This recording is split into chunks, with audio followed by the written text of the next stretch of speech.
Live in 6-acre woods in the middle of nowhere and you're homeschooling. Where are your kids getting socialization? They have us. How does learning how to take down a treehouse help your kid fare in the real world? There's so much math in buildings, so go talk to an architect and tell them that they're not using things in the real world. Look around, like everything is built, right? Are we a threat to people? I think it's bettering the world, and I think that people should take a second look. If it makes you feel bad, then maybe there's something to that. Children naturally learn. They want to learn. They want to get better. They want to explore the world around them. So we want to give them space to do that and then let them kind of choose how they're learning.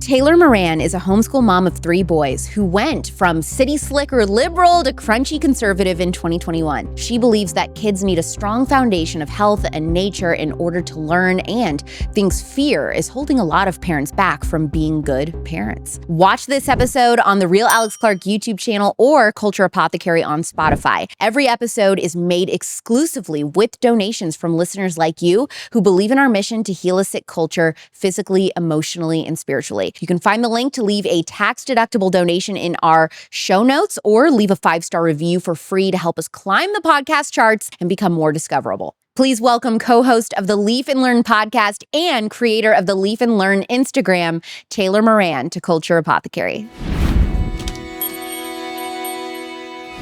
What have your kids never done that would shock people? They will never go to school. They will never have to raise their hand to ask permission to go to the bathroom, raise their hand to answer a question. They are communicating with us constantly, right? They are able to not so much argue with us, but I guess they are, right? They're able to critical think in our household. It's not like we are the ultimate end all. Everything's a communication. If we have to take time out of our day to explain things to them, like why we do things a certain way, we think that's really, really important and like the base of education, right? To learn critical thinking rather than just everything is set and everything is the way it is, because that's how you end up with what we had in 2020. Everyone just taking what the government said at face value. We don't want to raise adults like that. We want to raise kids that can ask questions. So you disagree with the parenting philosophy of because I said so? Oh, absolutely. I was raised in a household like that. And it was so stifling, right? And then it doesn't teach you to ask questions. It doesn't teach you to think for yourself. You just have to trust everything that's going on around you. How old are your kids? They are almost 7, 4, and 2. Your family lives off the grid in the middle of the forest in an abandoned Boy Scout camp, and you were this liberal city slicker mom who then became this crunchy conservative homeschooler? Part true, part true. We're not off grid. When we first moved there, there was no electricity or plumbing hookups, but we quickly fixed that. So we're not off grid. We do use the internet. We do social media for a living. And the kids, we use technology as tools, right? So we do use technology for education sometimes, but it's very, very limited. But yeah, we moved from the city right after 2020. We started asking questions like a lot of people did. What were some of the questions that you were asking yourself? Why is this happening, right? It was so strange. And then also, are we equipped to take care of ourselves when the system is not going to take care of us? So we were in the city and there were so many like supply issues and you couldn't get a lot of things at the grocery store. Toilet paper was gone, meat was gone.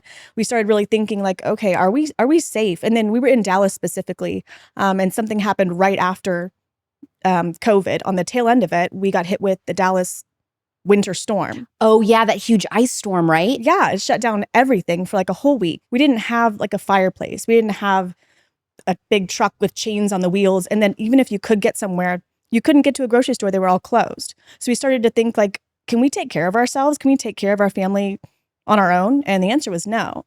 Yeah, I had a rancher on, AJ Richards, and he talked about how during the pandemic, we realized that if the grocery stores, if every Walmart were to shut down for only 3 days in America, we would run out of food. That's how quick it would absolutely. happen, because nobody knows how to get food or source food except for a huge grocery store like Walmart or Kroger, and how dangerous that is to live that way.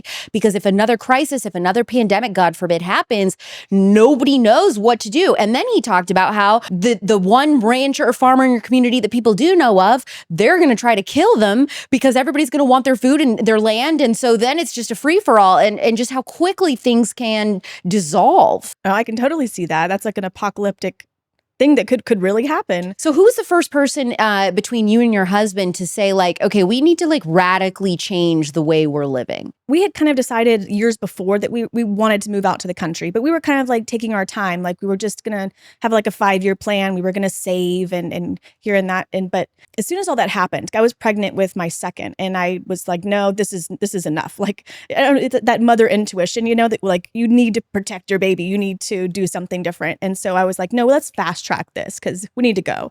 So we hadn't saved up like for the perfect farmhouse or perfect situation. We had a little bit saved up. So we started looking on Zillow, like what can we find that we could actually afford right now? And we found a 6-acre property that was part of an abandoned Boy Scout camp for $110,000, which is really cheap for 6 acres. And I said, let's go. It's okay. It's okay if it's not a house. It's okay if there's no plumbing or electricity. We'll figure it out. Was it like a little cabin? It was. So it was like what used to be the office building on the camp.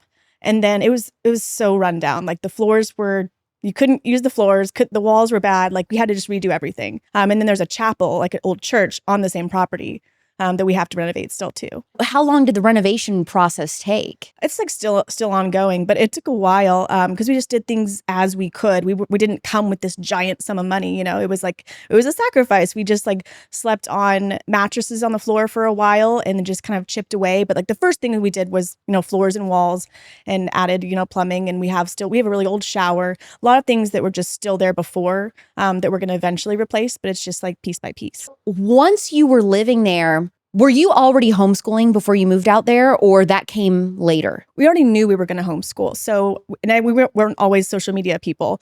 When we were living in the city, I was actually going to be a teacher. So I got my student teaching certificate, and I was substitute teaching, and I was planning on starting to teach. I was pregnant with my first, and I got into the classroom and looked around, and I thought, this is not okay.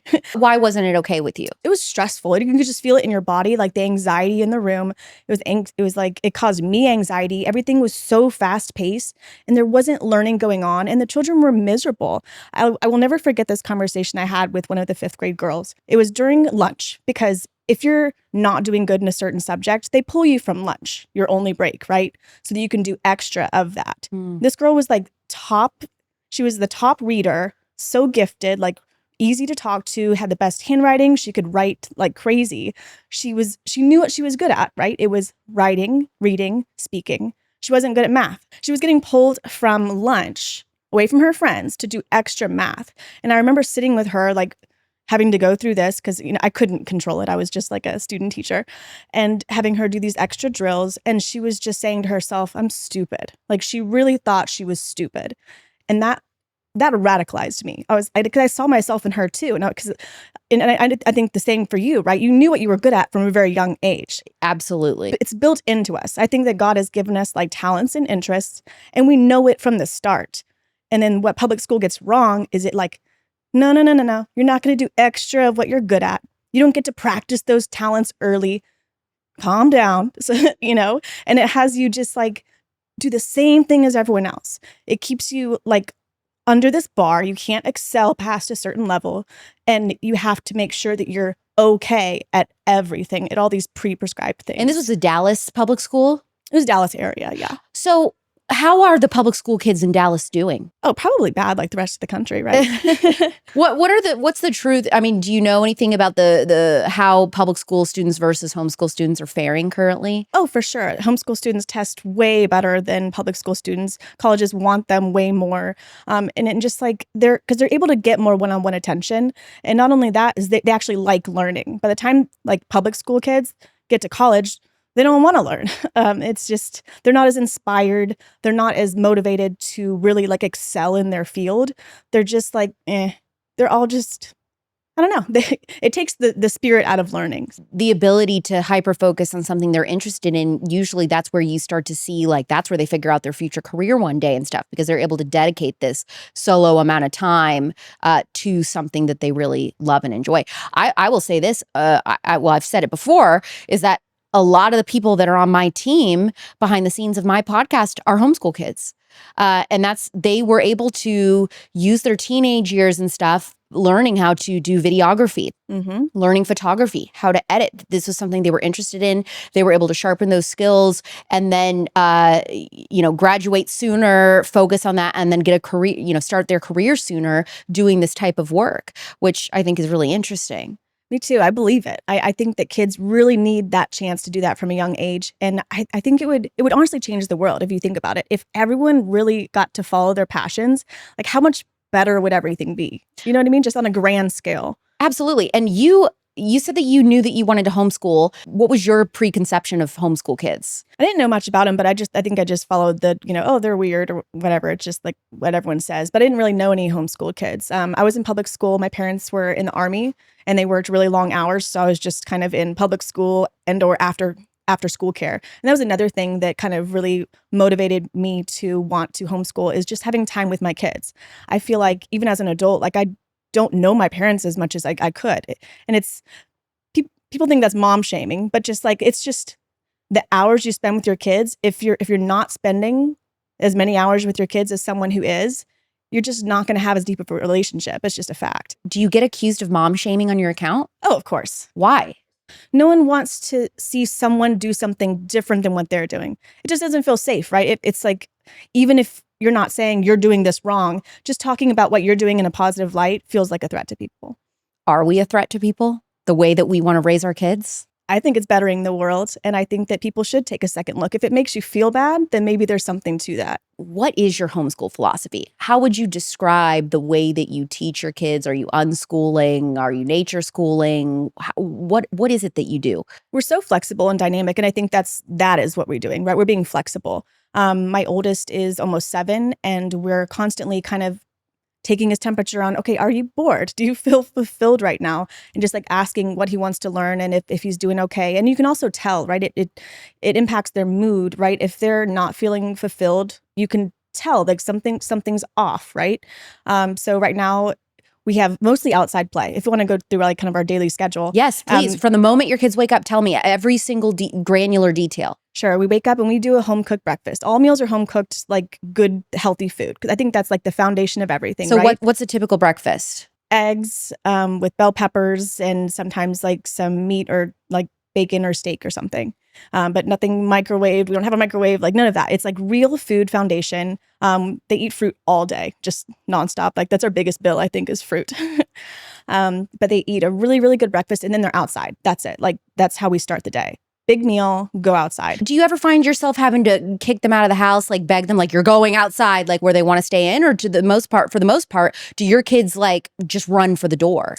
They know the schedule, but we have times where just, I think like any family sometimes like, no, I want to sit in here. But then they'll quickly realize there's nothing to do in there and there's way more to see outside. Do you have a TV? We do. Okay. And so how much screen time on like any given week do your kids get, you think? It depends. We go through seasons. Like if it's winter, a little bit more, right? We'll do like a family movie or something, but they're not watching like TV shows.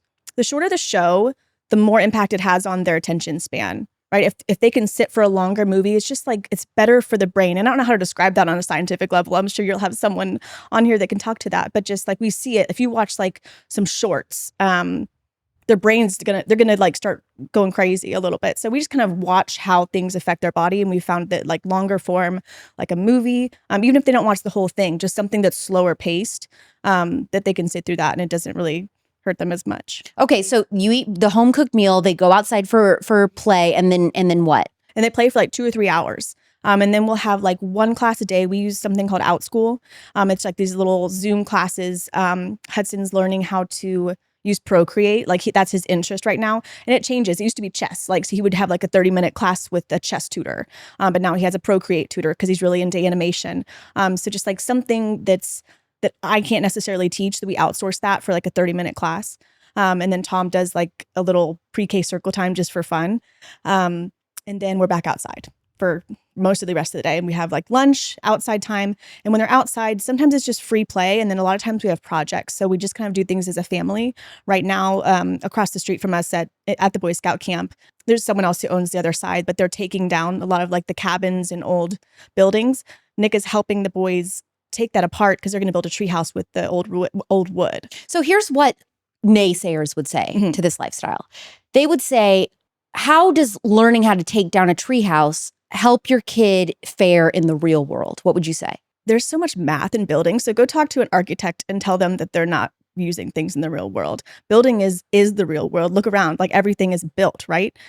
So when they're learning how to build and they're doing things hands-on, that's like the best way to learn math. I like failed math. I did not get it like all the way through. And I think that it wasn't because I didn't understand math. I just didn't understand the way they were trying to teach it. I remember being in high school, my teacher ended up letting me cheat because she just like threw her hands up in the air because I would ask why. Like they would be giving me this equation and I would be staring at it and she'd say, okay, you see, this is why it's the answer. I'm like, but why? I just didn't get it. Like, why? The numbers in a row didn't mean anything to me. But maybe if we could actually like build something, you could see the angles and like geometry wasn't just like something on a flat piece of paper. So what you're saying is every kid learns differently. Homeschool gives parents the freedom and the ability to spend the time and take a second to figure out what that different learning style is going to be for each kid and then teach accordingly. Do you feel like that's true with your own kids? Absolutely. Yep, they're learning all the basics, but it just looks different. Math through building, writing through writing books. Like Hudson will go through something and he'll be like, I want to write a story about what happened today. And he'll write a story, but it's not me being like, okay, let's do a spelling bee, write this word like that. I've tried doing that and it doesn't work. They get so annoyed, so bored. It's almost like if they know they're like being forced to learn, they kind of shut it off. They're like, no, this is not what I want to do. It has to be their idea. Okay, so I just had this mind-blowing health experience that I've got to tell you about. I had a phlebotomist, a blood drawing expert, come to my apartment to me. I didn't have to schedule a long appointment, sit in a waiting room with 300 other sick people, or drive to some lab. No, no, and no. This was a 5-minute experience on my own couch. No hassle, no stress, just pure convenience. That is Geviti for you.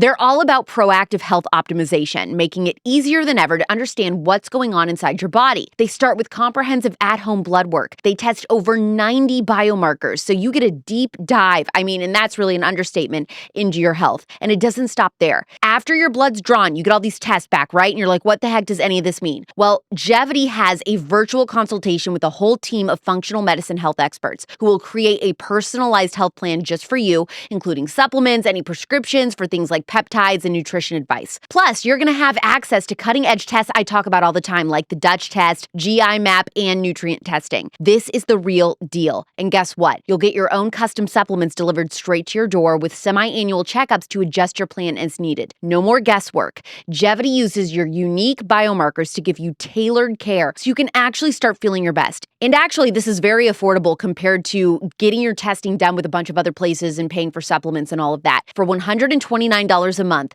for all of this, you are going to keep getting all of this periodic testing, the health experts at any time that you need to check in, and access to all of your signs and vitals at any given moment. Oh, and if you want to skip the wait list and get 20% off your first month, use code ALEX at gogeviti.com. That's gogeviti.com with code ALEX for 20% off. Geviti is Geviti, gogeviti.com, code ALEX. Take control of your health the Geviti way.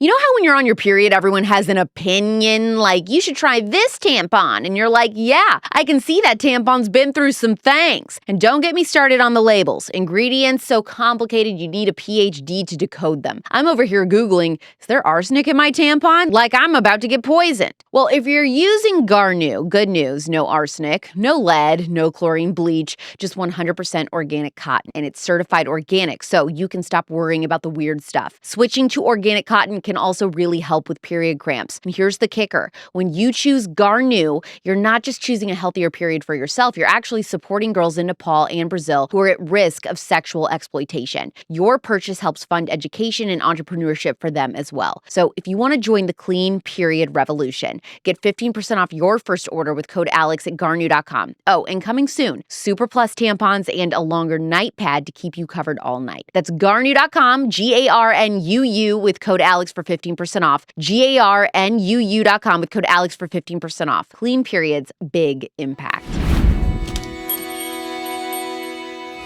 What are the basic foundations of your homeschool philosophy? Like, what are the most important pillars to your family when teaching your kids? Listen to them. I think that children should have a say in their own education. That is so important to me, mostly because I felt like I didn't have a say. But again, I feel like God has, he created us for a reason. Each of us has talents, has skills that are built in. And we can uncover those if we ask questions, if we give children the freedom to. And I think that children naturally learn. They want to learn. They want to get better. They want to explore the world around them. So we want to give them space to do that and then let them kind of choose how they're learning. You have a 6-acre property. Mm-hmm. Do you have to have eyes on your kids the entire time they're outside? No. We live so rural that it's like so safe. And it's like complete opposite of how it used to be in the city. Like you were like really on edge. But no, it's so safe there. So even if your kids are not within eye shot in your own yard, you don't mind they're in these dangerous woods and taking down tree houses and stuff. You just trust your kids. You're not scared about them getting hurt when you can't see. So there's two things to that. We know the woods. So like we've been there for long enough that we know we're not going to let them go down to the creek by themselves. There's like some things, especially like the 2-year-old, he stays in eyesight, but like our almost 7-year-old Hudson, he can run around, he can explore, and no, we're not afraid for anything because he knows what to do. Like he is capable. He knows how to climb trees. And if there's anything, he knows how to handle himself because he's had that practice. Is fear preventing parents from being good parents? Definitely. And I think that's kind of by design. I think this goes back to how we were schooled. I think that when you are trained from a young age to listen to the authority figures, and anything outside of what you're supposed to be doing is not good. Like that kind of teaches you to be afraid of branching out. So many people are afraid of quitting their jobs and trying something new. People are afraid of downsizing their home. All these things that you might have to do to be able to homeschool, people are afraid to do that. People are afraid to change their lives, do anything other than what they thought they were supposed to do this whole time, if that makes sense. We get comments a lot about our kids being barefoot. Like, oh, they're going to get tetanus. Oh, they're going to get infected. What about ticks? And just silly things. It's like, well, ticks are going to get you whether you're barefoot or not. So, the tick thing is actually, now that you bring that up and you're living in the woods, I actually get that question a lot. Also, it's very funny. I always get parenting questions and I'm not a parent. And when I say something that people don't like, then all of a sudden it's wielded against me of like, well, you're not a parent. You can't say your opinion on this. But then I'm also the person that they're always asking, what do you know about this baby food brand? Or what do you know about, tetanus shots or being barefoot or ticks? So one thing that I think prevents a lot of parents from letting their kids just play outside in their yard is this fear of ticks. So how do you guys handle that? It's just if they get one, they get one? When it's happening. It's like people think that there are these invisible bugs that will appear on your body and you won't know they're there for a week. It's just like you feel it crawling on you just like you would an ant. Flick it off. It's really not that big of a deal. You'll feel it happening and then you can just like take it off and flush it down the toilet. Done. What do you think would change if more parents let their kids play outside for multiple hours a day, all weather? Kids would be smarter, first of all. Education would be so much better. Kids are supposed to move around. That's how blood and oxygen gets to their brain. If they're not moving around, they're not going to learn. And like the time you're spending in your homeschool or in public school is just going to be like hitting a wall. Like it's just not going to work like it should. Why is the food that you make for your family so important for your homeschool philosophy? You've been talking about nutrition and food with so many guests, and I'm so glad. I loved the Just Ingredients episode. Oh my gosh. Thank but just you. Like it's not just for us that we have to remember that as parents, that we have to really take it seriously for our kids because they're more fragile, they're younger. And then also like you get to start their foundation of health. Like we've grown up on Frosted Flakes and stuff that were terrible for us. Can you imagine and I don't think that it's too late for us. I think everyone should, do really well with their health right now. But imagine if we had grown up on these grass-fed, raw milk diets, like how we would be superhumans, you know what I mean? Super versions of ourselves. And who doesn't want to be the best version of themselves? People taking their life for granted, taking their life for just like, yeah, it's okay. People that, talk about moderation and prioritize moderation over just like trying your best to like just really take your health seriously. I don't agree with that. I think we should take it very seriously, especially for our kids, because not only are you feeding them now and this is going to be their foundation for health for the rest of their life, but you're also like you're teaching them what kind of habits to choose for themselves. I have something to say about 80-20.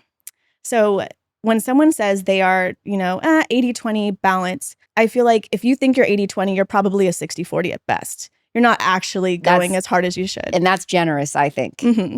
I see all these posts about moderation and, if my kid's at a birthday party and there's cake there with Red 40, I'm just going to let them have it. It's a special occasion. No. You're saying no? Absolutely not. Why? More than just the impact of the food itself, but what are we teaching our kids?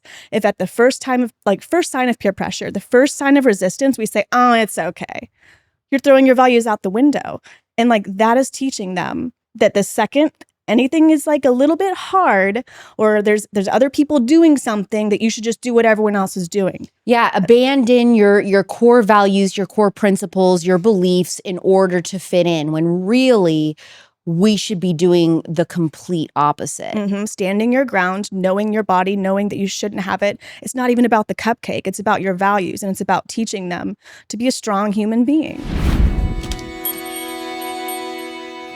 My flight home from the inauguration this month kind of got delayed pretty seriously. I was stuck at the airport. And you know that moment where you're starting to calculate if you can survive the wait without eating something that you're instantly going to regret? Yeah, that's me. So I'm pacing around. I'm checking every snack kiosk like it's a dang survival challenge. And then I remembered. I had my Paleovalley beef sticks in my bag. Problem solved. Paleovalley beef sticks are like a mini vacation for your taste buds. 100% grass-fed, grass-finished beef, no grains, no antibiotics, just happy cows roaming around eating grass, probably doing cow yoga, living their best lives. While everyone else is gnawing on some junk made with chemicals you can't even pronounce, I'm eating real food. Paleovalley 100% grass-fed and finished beef sticks don't mess around. No herbicides, no pesticides, just good, clean, fermented grass-fed beef. I mean, do you want to eat something that's been marinating in pesticides, or something that's got gut-friendly probiotics in it? Yeah, I'm going to take the probiotics, thanks. Most of these other snack sticks that you see at the store, they're like, hey,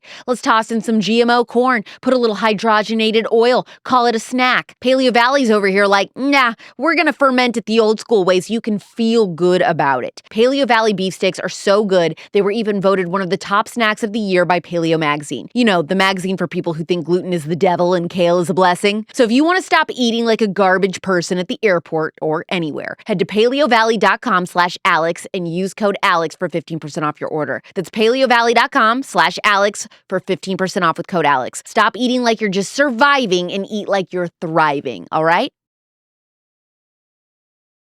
Let me take you back to when I was 15. You know the vibe, okay? I was lighting incense. I was cranking Jefferson Airplane White Rabbit on my stereo, because we still had those, and staring at a mushroom poster on my wall thinking, man, I would totally belong in the 60s. I had this whole, I'm a psychedelic guru persona. I was obsessed with shopping at, these vintage stores in Louisville where I grew up. You know, in reality, I was just trying to figure out how to keep my acne under control. Well, fast forward 15 years. I'm still obsessed with mushrooms, but these days it's the medicinal kind, not the kind that you take on a spiritual journey. And I never did that, by the way. I just thought it was cool. You know how it goes. And let me tell you, I found a new obsession. It's MushMore organic mushroom gummies. These little guys are nature's original superfood, packed with adaptogens and immunomodulators. Basically, they help your body chill out when life's throwing curveballs. Move over Big Pharma.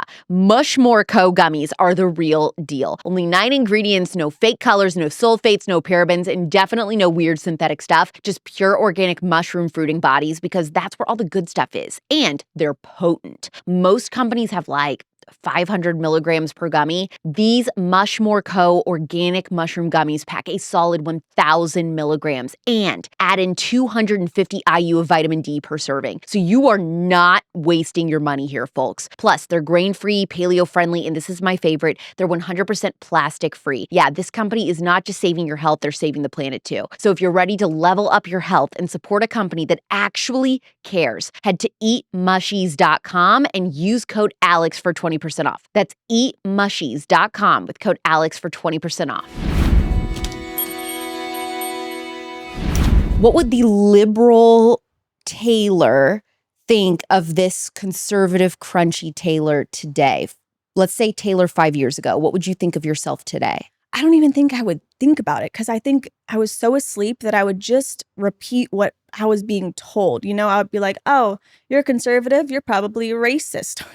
Just like the same old boring talking points that aren't really from a place of like critical thought. How plugged into politics and religion and stuff like that were you and your husband? So we met in college and we were studying philosophy at a very liberal college in a very liberal town. And we kind of just, for our own individual reasons, we didn't have any like solid footing from our families. So we were kind of really fluid and just like kind of soaking in what people around us were teaching us. And it's very easy to do that at college. So I'm so glad that Charlie Kirk is doing what he's doing, because college is a place where even this like families that try their best to teach their children like good family conservative values, when they go to college, it tears it apart. And me and Nick have been trying to figure out what is it exactly, because it's not like no one's making you sign in blood like you are now a liberal, but it just like is so subtle, the culture that happens on these campuses.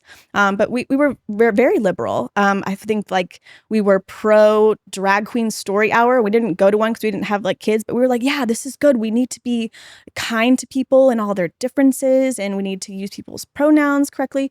All the things that are just wrong. Now we see that it's wrong and like why it's wrong. But we were so tied into pretty much every liberal thought you can imagine. We were subscribed to it. And how would you have described your faith at that point? I didn't have any, and I did not have one. And I think that's exactly why. As soon as I found out that God was real, it just like, it was an overnight rearrangement of like, oh, it just changes the way you see the world. How did you find out God was real? And I haven't shared this on any of my social media because I would sound crazy, but it was an overnight thing that like, it is so hard to believe this if you didn't know me before, but like I had no beliefs about the world. I had no real vision, and I was just loosey-goosey. I didn't really believe in anything. And I was a parent. So like as a young parent, I think I already had Hudson. We were still planning on homeschooling, but it was not really anchored into any truth or God.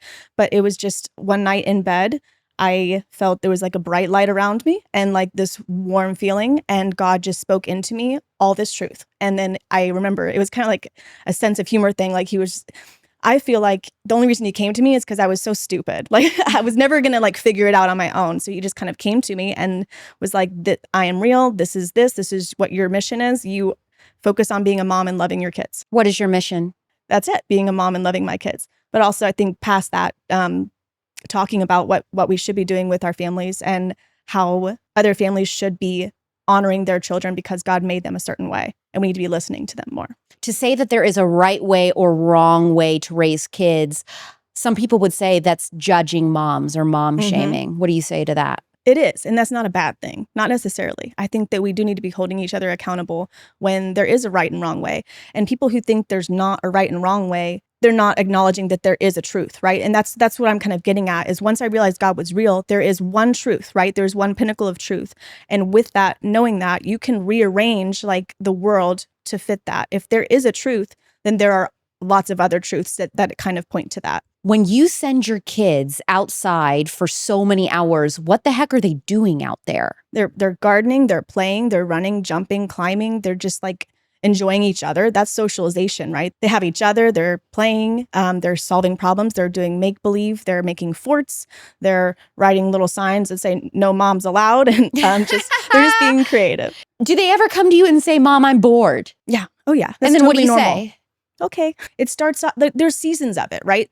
But they start to realize that, okay, my boredom is not my mom's problem and she's not always going to solve it. Sometimes I give them ideas, right? And it's like, sometimes it's hard to not help our kids in some ways. So I'll give them like, well, you could do this. And I'll only go like maybe like 2 or 3 things. I'll give them 3 ideas. And if they don't take them, sorry. Figure it out. Yeah. Do you think a lot of parents are afraid to have bored kids? Yes, definitely. It's kind of like a helicopter mom thing. And it's also just like you naturally want to help your kids. And sometimes we see boredom as like a problem, but it's not a problem. If you see it as like an opportunity, then you realize, oh, my kids don't need my help. This is actually a really good opportunity for them to figure something out on their own. Do you ever let weather get in the way of your kids playing outside? It does to an extent. And I want to say that, no, we're out in all sorts of weather. But in the wintertime, when there's like a lot of snow on the ground, you can only be outside for a certain period of time, but we will go outside. Like there's not a day where we're just going to not go outside. But What about rain? Oh, we play out in the rain too. That's great. If it rains, I feel like we've had a drought all summer. So if it rains, we're really excited. But yeah, we'll run out and play. What is the biggest misconception you hear about homeschool moms? I think the biggest misconception, probably across the board, of people who don't understand homeschooling is that it's just like a dark room and a child is sitting at a desk because like the parents bought a desk somehow, and that they're just like doing what they do in school. And it doesn't have to be like that at all. And it really shouldn't. Like if you are homeschooling, you should take that freedom and run with it and really customize it for your kids. Are you worried that your kids are not going to learn as much if they're not in a regular school setting with a teacher? I love that question. Yeah, they're not going to learn as much. And that's a good thing. I think that define learning. So the school system has you memorizing so much stuff, and it's like filling your brain with things that really aren't that important. So yeah, they're going to learn less, but the things that they are going to learn, they're going to actually matter. They're going to actually like find uses for it. And those things are going to kind of jump them into whatever career path they choose. I think a lot of homeschool moms would be afraid to say that, but you explaining it makes a lot of sense. Mm-hmm. I went on the Skinny Confidential and Lauren was asking me, tell me exactly how you would homeschool your kids. Like, tell me exactly what it would look like. And I really struggled with that question. Afterwards, I told someone on my team, I said, gosh, I bombed that part of the interview. I was like, because I do have ideas, but the truth is that I can't answer that question. It's a hard question because every child is different and I don't know. I can have ideas of like, I want to do this homeschool method. I want to use this. I want to do this. But until I have that child and know their personality, it could look drastically different. Me wanting to homeschool is not going to change, but the way that I choose to homeschool might be different than what I think now without kids, what that's going to look like. Do you feel like you've had to pivot the style in which you teach some of your kids? Yes, and I still am every day. So it's a relationship. It's not like, okay, this is what I decided whenever you were 3 years old, how we were going to homeschool, and this is how we're going to do it because I said so. It's a relationship. And just like you're saying, you can't really picture what you're going to do yet because you haven't met your child yet. And when you do, you're going to meet them at 3, you're going to meet them at 4, at 5, at 6. Like the child ages, right? And they change and they have different interests, and you start to see their personality blossom, and you learn more about them as you go. And so it's constantly changing. Is there anything when it comes to homeschooling that you and your husband disagree on? Nick thinks that if they're like high school age and they ask to go to school, that we'll let them. And I think no. And you say no. Yeah, what happens if your kids grow up and say, I hate this, I want to go to normal school, I want prom, I want to date, I want fast cars and freedom, I want Taco Bell? Sorry. I don't think so. I think that means we're doing something wrong. And so and I don't think it would get to that point. Like, I just really don't think it'll get to that point. And just as I was saying, like, we're constantly having this communication and we're learning like what they need. I don't think what they need is going to go backwards. Like by the time that they are 16, they're going to be so far beyond their peers because they're going to be like apprenticing. They're going to like already know what they want to do for a job, and they'll be actually probably working in that field already and like really focusing in on their skills. If they want to go to high school and like go play at prom and like sit in a desk and listen to like Civil War date facts, like I feel like that we've done something wrong. You live in 6-acre woods in the middle of nowhere and you're homeschooling. Where are your kids getting socialization? With each other. And people always like count that out. Like, where are they socializing? It's like, okay, if they went to school, they would be sitting in a desk with kids all around them of the same age, and they would be told not to talk because you're not here to socialize. So they're getting more socialization at home. You know what? Nobody ever brings that up. You know how many times I was kicked out of class for talking? Yeah. You're right. You're not supposed to be socializing except for a very small period of time. This is your designated social talk, during lunch or recess, if you even get recess. Yep. And I don't even know that every kid or every school is really doing much recess anymore either. I don't know. Probably not. At home, we're socializing way more than they would at school. They have their siblings. They have us, right? And people think that, socializing with your parents, that's a real thing, and that's really important. It's kind of how we were designed to have kids. We're designed to be with them all the time, and we're designed to parent them. We're constantly able to answer their questions. If they're just like off at school, listening to what people are telling them, listening to facts and like writing stuff down, they're really kind of alone in their head. But if they're learning with us and they're like, we talk all day. It's like almost like a constant dialogue. They have a thought. Hey, mom, what's the hottest place on earth right now? Like if they have any kind of, by the way, it's Arizona. Yeah, it is, especially today. Yeah. If they have like a thought about the world or themselves or their bodies or God or just like any of these things that they're thinking about, because they actually have time to think because we're not bombarding them with facts. They have time to think about real things. And then they ask us these questions and we just like talk all the time. So they're getting a lot of socialization. Are you involved in any co-ops or anything with any other families? Like, I mean, are they ever seeing other kids? Yes, definitely. We have like once a week on Fridays, there's like a wild and free thing. We go meet either like a hike or there's like a craft. And so like they alternate between that. Do you feel like as a homeschool parent, you have a lot of opportunities for activities for your kids? Or do you feel like your kids have like two options and there's just not much to do outside of your own property? Living in a rural area actually limits our options. So a lot of people, that's what we get like some flack online of like, well, not everyone has, nature properties to homeschool on. I'm like, actually right there in your city, you have a lot of really cool things. You have a museum, you have a library, you have like all these really cool things that you can go visit. Where we have sports, right? We do, Tom is in soccer, Hudson does baseball. So we do like city sports. There is a library. But if we need to go to a museum or like a state park, we'll drive a couple hours to do that. You and your husband both stay home. You're both doing social media work. Is homeschooling more doable for you than parents where both work or a single parent? Who is the ideal family that can homeschool? Is it only certain types of people that can pull this off? We are so, not privileged, but like lucky. I love it that we're both home because I think it's so special to have the influence of both the father and the mother 24/7. I'm really excited for my kids to grow up this way because I didn't have anything like this, So I love that situation. But no, that does not have to be the only situation. Stay-at-home moms can do it by themselves. Stay-at-home dads can do that by themselves. And I get a lot of messages from people whose parents, like, they both work, but maybe one works outside the home, but they still make homeschooling work. There's also, I've learned this from like people like Heidi St. John, who I've had on the show, is that there are absolutely two-parent households that are working outside the home and single parents. And that's the thing about homeschooling is that you're creating your own schedule. So do you feel like there are some days where you do zero type of formal schooling and it's just play? Or are you guys doing a little school every day? She was saying how like some people, if they're both working or it's a single parent, maybe your school is on the weekends. And then, the week is something else, but you find the time to do it. And also she talked about how there really only needs to be like 2 hours of formal school a day, if that's a workbook or doing something like that. So if you do it, if you're a working parent and you come home and then you're doing school after dinner for like an hour and a half or two, she's like, that's it. That's really all you need. This idea that we need like 6-7 hours of formal sitting in a desk at school is the only way you're learning is just not true. She said throughout the course of a day, even those long school days, they are only learning about an hour and a half, 2 hours worth of information. Would that be accurate to say? So accurate. And the age that our kids are, they're like maybe 30 minutes a day.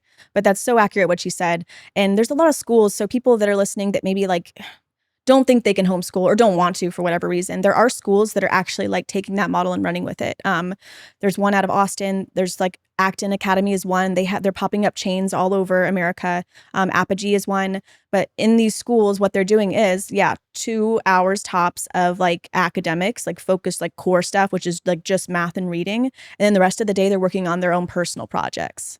Your homeschooled 7-year-old, what does he know how to do that a public school 7-year-old probably doesn't? Start a fire and put out a fire. He can build things. He knows how to carve with a carving knife. He can use an axe. He can build things on his own. He can use a bow and arrow. We're learning how to hunt just this fall. So a little bit of that. He can start a garden on his own. He knows how to harvest things. He knows how to identify a lot of plants. He can fish. He can go to the creek, catch crawfish, come up to the house, cook them, eat them all by himself. He knows how to cook them too? Yeah. No way. Oh, yeah. That's incredible. Are you letting your kids use knives in the kitchen? Mm-hmm. You're not scared about that? Of course I am. But you have to let them anyway. So like the more you let your kids do risky things, the less risky it is because they know how to do it. So like that's really, I used to be like the most anxious mom and just like a base level of anxiety. But I realized the more you let them do the things that scare you, like the safer they are. Because sometimes they're just going to do it anyway. But if you like don't let them do anything, then you're always like on edge. Like, oh no, what if they climb that? If they climb it, then they know how to climb it and they're not going to fall next time. So you have to let them do those things. What's your plan on teaching your kids how to read? Hudson knows how to read. So it's just reading is a big part of our home. We have never had to be like phonics, like this is the sound of this letter. We have never had to do that. We just like read to them all the time. This is actually like Nick's favorite part of homeschooling. So he loves it. So he reads to them like 20 books a day. With Hudson, he'll read like chapter books, and he'll have Hudson like, okay, read the first part. But a lot of times they're looking over our shoulders, and the more you read to your kids, they just kind of pick it up naturally. There doesn't have to be like so specific, all the phonics education and how long it takes to teach it in school. It doesn't have to actually be like that. What would you say to encourage the mom who is apprehensive about letting her kids go outside because she just doesn't know what to do with them? She doesn't, when she sends them outside, they're like, well, what am I supposed to do out here? It depends. So if you want to just start being outside, like go for a hike, because there's kind of a mission. And that's how we started. And that's what we love too. Because sometimes it is like, okay, what are we going to do outside? But a hike is good. So you go to a trailhead and you look at the map together and say, this is the plan.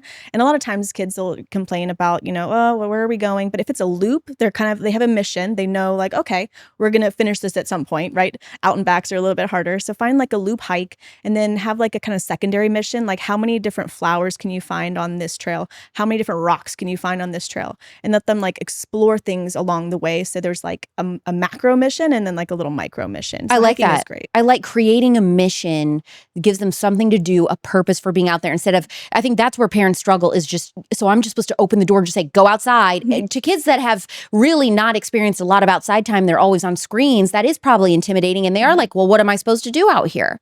So it's those baby steps and doing that. What would you say to the parent who's on edge of, okay, my kids are currently in public school. I just don't know if I can do it. I don't know that I know how to teach my own kids. I don't know that I could make homeschooling fun. What would you say? Tough love here. Because I guess I get that a lot. And I don't know how to answer those questions without, it's because it's a bigger conversation. But if you think you can't do something, you're right. You know what I mean? Like, you have to just say, I can do this. And then you can. Either way, you're right. So if you are adding these limiting beliefs to yourself, then you're not going to do it. You're not going to go for it. But you have to realize that like, you are in control of your own life, no one else. And if this is something you really believe in, then you'll make it happen, and you can do it. If you could offer one remedy to heal a sick culture, physically, mentally, or spiritually, what would it be? Take your kids seriously. Feed them good food. Feed them like they're athletes. Let them grow up healthy. Give them a great foundation for life. Listen to them. Give them their own voice. Let them think critically in front of you. And sometimes that's going to feel uncomfortable, because we were all raised to tell our kids to not talk back. But you want to let in respectfully. There's ways to do it respectfully, but you want your kids to push up against you. You want them to have their own thoughts and argue, because the culture we're seeing today, the backlash and like the aftermath of 2020 was because people could not think critically, because people could not argue with authority. People could not think for themselves like, oh, this is not right. And a lot of us did, but too many didn't. Too many just went with what they were told. Too many just rely on experts that are bought. You have to raise kids. If you want to heal a sick culture, we have to think of the culture in this next generation. It is our job as moms to raise kids who are not going to fall for that again. What are your favorite resources for learning about homeschooling? Wild and Free is great. And that's like, that was kind of what got us started. I love the Wild and Free. Heidi St. John is great. I love watching her and following her on social media. If people follow you on social media, what would they find? We're kind of branching out, but mostly we share reels on just, keeping your kids barefoot, and just like inspirational stuff about stuff we're doing. Our life and our progress as we renovate the Boy Scout camp. We recently started a podcast that's focusing on philosophy. We are eventually going to come out with a curriculum for teaching philosophy to kids, because I think that is like a big gap in a lot of curriculums for parents that use curriculum. Like, people want to know, like, how do we teach our kids to think critically? So we're coming out with something like that soon. But just, how to raise free-range kids. What has been the number one transformation that you've noticed in your family since homeschooling? Our health and our connection to the world and each other and just nature, and our excitement to just be alive. What is your Instagram handle? Oh, you can find me on Instagram at Leaf and Learn. Leaf and Learn. And then podcast of the same name. Okay, perfect. You have a podcast? Yeah, we just started it. What days a week do you put out? Mondays. Okay, every Monday, Leaf and Learn podcast. Awesome. Thank you, Taylor, for coming on Culture Apothecary. Yeah, thank you. I love what Taylor had to say about letting her kids use knives in the kitchen and playing outside unsupervised to build confidence and independence. She is very brave. Her account is beautiful. I highly recommend following it. Next episode is with one of your favorite podcasters discussing toxic empathy. Ooh, you already know who it is. New episodes every Monday and Thursday at 6 p.m. Pacific, 9 p.m. Eastern, anywhere you get your podcasts or the Real Alex Clark YouTube. I'm Alex Clark, and this is Culture Apothecary.